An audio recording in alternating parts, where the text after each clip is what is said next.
बड़े सौभाग्य की बात है। आज हम लोग 64वां है 66वां गणतंत्र दिवस मनाने के लिए यहाँ इकट्ठा हुए हैं। इससे बड़ा सौभाग्य की आवश्यकता है।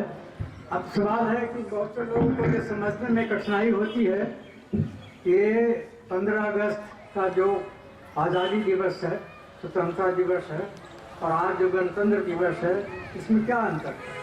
बहुत से लोग नहीं समझ पाते। लेकिन हम लोग, ये हमारा सौभाग्य है कि वो गणतंत्र दिवस के लिए जो उसकी नींव दी गई थी, लाहौर में जो कांग्रेस का रेवोल्यूशन 1930 या 29 में हुआ था, उस समय जब चर्चा चल रही थी, आज़ादी की लड़ाई की भूमिका बन रही थी, उस समय बड़े बड़े नेताओं ने बैठ करके ये विचार विमर्श किया कि हम लोग ये तो प्लान बना रहे हैं कि हम लोग आज़ाद हो जाएं, लेकिन आज़ाद होने के बाद शासन कैसे होगा, कैसा शासन होगा।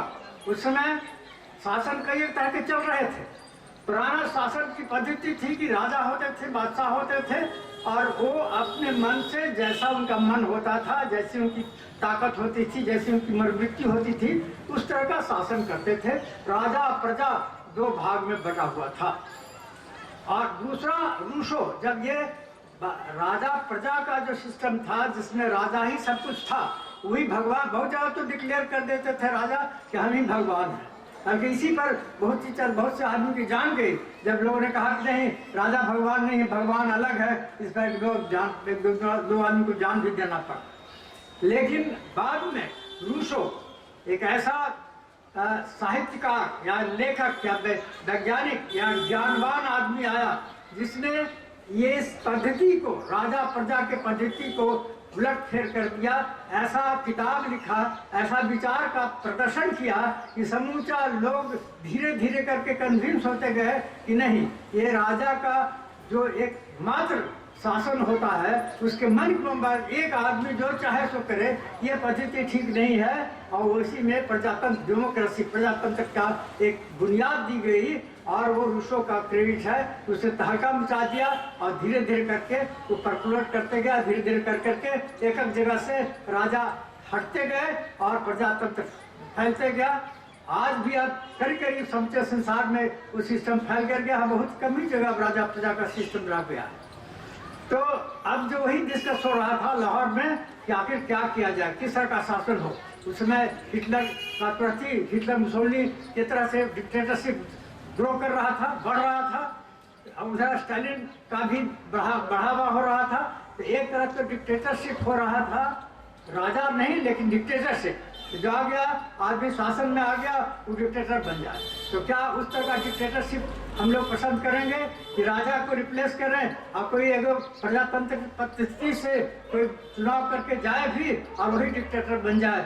सब विचार विमर्श करके ये तय हुआ कि नहीं, हम लोग ऐसा नहीं चाहेंगे कि राजा नहीं रहे, तो कोई ऐसा आदमी भी नहीं रहे जो उसका मोनोपोली हो जाए, उसका एकाधिकार हो जाए, ऐसा भी नहीं हो। इसलिए ये गणतंत्र हो, माने समूचा शासन का अधिकार लोग, जनता जनार्दन के ऊपर हो। जनता जनार्दन चुने, इलेक्शन हो, चुनाव हो, और जिस तरह का विचार जनता का हो उसी तरह के शासक हो।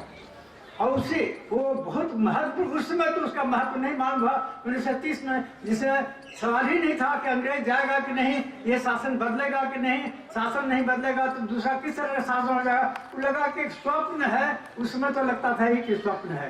लेकिन बाद में धीरे धीरे करके, और हमारा सौभाग्य है कि 1930 से लेकर के जिसमें रिवोल्यूशन हुआ, उस समय से इसके साथ, इसके आइडिया के साथ रहे। और फिर आज़ादी हुई, जब 42 का आंदोलन हुआ, उसमें भी भाग लेने का सौभाग्य हुआ। और एक बार आप लोगों से चर्चा की है किस तरह से हम लोग हॉस्टल से भागे और कितना लॉन्ग मार्च, जैसे चाइना में लॉन्ग मार्च था, उस तरह से हमारे जीवन का 48 घंटे तक भागते रहे। वो सब स्वतंत्रता संग्राम में एक से लोग शहीद हुए हैं, तो उसके सामने वो सब क्या कुछ नहीं है। फिर अभी अपने गाना सुना, ये गाना जो अभी कहा गया कि लोग, कितने लोगों ने खून बहा, कितने लोगों ने अपनी जान दी। 1920 और 30 के बाद में क्रांतिकारी लोग, एक से लोग, उन्होंने कहा कि सरफरोशी की तमन्ना अब हमारे दिल में है। इस तरह कहते हुए अब भगत सिंह ऐसा आदमी जो फांसी पड़ने का आदेश हो चुका, आदेश होने के बाद फांसी पड़ने के लिए इंतजार हो रहा है, और वो आदमी का वजन बढ़ रहा है, वो समझा कि इससे बड़ा जिंदगी में हमसे कोई सौभाग्य प्राप्त नहीं होगा कि हम देश के लिए, आज़ादी के लिए जान देने जा रहे हैं। इस सोच करके उसको इतना भीतर से उमंग आता था, इतनी खुशी होती थी कि उसका वजन बढ़ गया। ऐसा कहीं सुना है कि जिसको फांसी पड़ने पर हो और चाहे किसी काम के लिए हो, और उसका ऐसे ऐसे लोग हुए हैं उनकी कुर्बानी के सामने हम लोग जब गाना सुनते हैं तो हम लोग का दिल भर जाता है। इतने लोगों ने त्याग किया, और त्याग करने के बाद ये बहुत तब जाके पता चलता है कि अगर वो त्याग करने के बाद हिटलर मुसोलिनी के ऐसा आदमी आ जाता। यहाँ बीच में गणतंत्र में भी एक बार ऐसा आया था, यहाँ हिंदुस्तान के गणतंत्र में भी एक बार आया इंदिरा गांधी के टाइम में, जिसमें लगा कि इंदिरा गांधी अब डिक्टेटरशिप हो जाएगी, और काफी तहलका मचा, बहुत इमरजेंसी लागू हुआ। क्या क्या हुआ वो लोग आप लोग जानते हैं।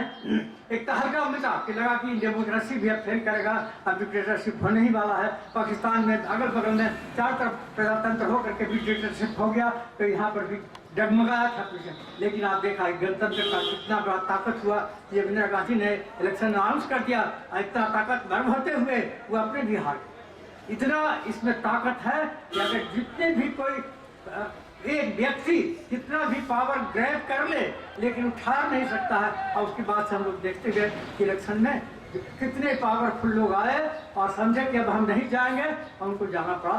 गणतंत्र का जो महत्व है ये हम लोग अच्छी तरह से, हम लोग तो अच्छी तरह से जानते हैं। हम लोग तो देख रहे हैं 50 से, जैसे 50 में गणतंत्र दिवस अनाउंस हुआ, ये लागू हुआ कॉन्स्टिट्यूशन, और उसके बाद से हम लोग देख रहे हैं कि कितने लोग, कितना समय ऐसा आया कि लगा कि अब डिक्टेटरशिप हो जाएगा, लेकिन गणतंत्र हम लोग का मजबूत होते चला गया।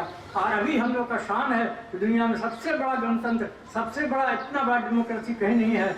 लेकिन एक बात थोड़ा सा सोचने की बात आ गई कि धीरे धीरे कर करके इसमें इतना स्वार्थ, राजनीति इतना खराब होते चला जा रहा है, इतना उसमें विभाजन होते चला जा रहा है कि हम लोग बहुत बढ़ते चले जा रहे हैं। हर घर बट रहा है, हर समाज बट रहा है, कोई जाति के नाम पर, कोई धर्म के नाम पर, कोई सिद्धांत के नाम पर। हालांकि सिद्धांत तो कुछ नहीं है, सब आदमी का एक ही सिद्धांत है कि हम एमएलए हों, हमारी राज रहे, हमारा खानदान के राज रहे। इसलिए समूचा स्वार्थ से भरा हुआ कि जो इलेक्शन हो गया है, ये जो चुनाव हो गया है, और ये जो राजनीति में जाने के लिए, मंत्री बनने के लिए, एमएलए बनने के लिए, एमपी बनने के लिए इतना ज़्यादा हम लोग नीचे गिर गए हैं कि सब कुछ करने के लिए तैयार हैं। देश के लिए फिर राष्ट्रीयता का भावना नहीं है, उसमें अपना निजी भावना आ गया, अपने परिवार की भावना आ गई, और सब चाहते हैं कि हम भी हों, हमारे परिवार के लोग। अब दूसरा रूप धारण कर रहा है, इससे हमें होशियार हो जाना है और हमको सतर्क होना है। क्या करना है? गुरु जी का संदेश जो है, ये जो हम लोगों का सत्संकल्प है, इस सत्संकल्प को इसमें हम धारण करें। इसलिए हमारा आपका जवाबदेही सबसे ज़्यादा बढ़ जाता है। इस समय जो हम लोग इस जो खतरा में पड़ गया है, इस समूचा डेमोक्रेसी, गणतंत्र समूचा खतरा में पड़ गया, बहुत बड़ा खतरा हो गया है कि हम लोग कहीं के नहीं रहेंगे अगर इस तरह का स्वार्थ पड़ता, इस तरह के जो अपना निजी बढ़ावा का ये जो संदेश आ रहा है और जो इसके तरफ लोग बढ़ रहे हैं, इसको नहीं रोका गया। जो गुरु जी ने कहा कि अपना करो सुधार, तब होगा समाज सुधार। सबको अगर अपने सुधार में लग जाए तो गुरु जी का जो संदेश है उसमें बहुत बड़ा लागू इसमें होगा। और इसमें हम लोग जो जाति परिवार के हैं, उन लोगों का ये दायित्व है कि इसमें हम लोग गुरु जी के विचारों का चारों तरफ फैलाव करें। सत्संकल्प को एकदम गीता के साथ माध्यम बना लें, उस पर विचार, सिर्फ उसको स्लोगन नहीं, खाली ये नहीं कि उसको स्लोगन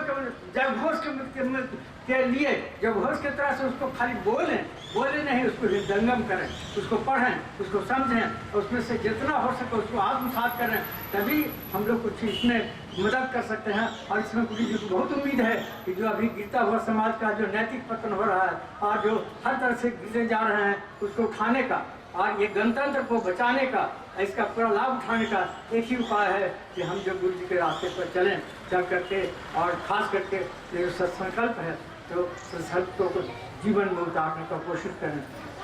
तो अब हम लोग ये समझते हैं कि उस समय इसमें जज की जरूरत नहीं है। सत्संग एक बात आप पढ़ दीजिए और सबको उसको ग्रहण कीजिए।